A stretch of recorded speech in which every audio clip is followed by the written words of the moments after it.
One of the my favourite drinks ಅಲ್ಲಿ ತುಕ್ಕುಂಪಾಲ್ prepare ಮಾಡೋಕೆ main ingredients ಆಗಿ ತೆಕೊಳ್ಳೋದೆ ಸಬ್ಜಾ ಸೀಡ್ಸ್ ಅಂದ್ರೆ ಕಾಮ ಕಸ್ತೂರಿ ಬೀಜ. 2 ಟೇಬಲ್ ಸ್ಪೂನ್ ಸಬ್ಜಾ ಸೀಡ್ಸ್ ಅನ್ನ 1 ಗ್ಲಾಸ್ ವಾಟರ್ ಅಲ್ಲಿ 15 to 20 ಮಿನಿಟ್ಸ್ ತನಕ ಸೋಕ್ ಮಾಡಿಡ್ಬೇಕು.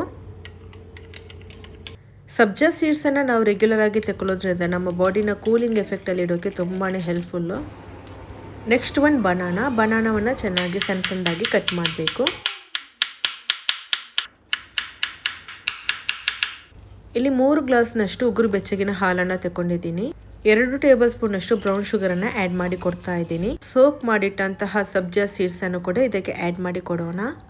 ಆಡ್ ಮಾಡಿದ ನಂತರ ಇದನ್ನ ಚೆನ್ನಾಗಿ ಮಿಶ್ರಣ ಮಾಡಿ ಕೊಡೋಣ. ಇನ್ನು ಇದಕ್ಕೆ ಕಟ್ ಮಾಡಿಟ್ಟಂತಹ ಬನಾನಾ ಆಡ್ ಮಾಡಿ ಕೊಡ್ತಾ ಇದ್ದೀನಿ. ಕರ್ಡಮಮ್ ಫ್ಲೇವರ್ ಇಷ್ಟ ಇರುವವರಿಗೆ ಸ್ವಲ್ಪ ಕರ್ಡಮಮ್ ಕ್ರಶ್ ಮಾಡಿ ಇದಕ್ಕೆ ಆಡ್ ಮಾಡಬಹುದು, ಅಂದ್ರೆ ಏಲಕ್ಕಿ.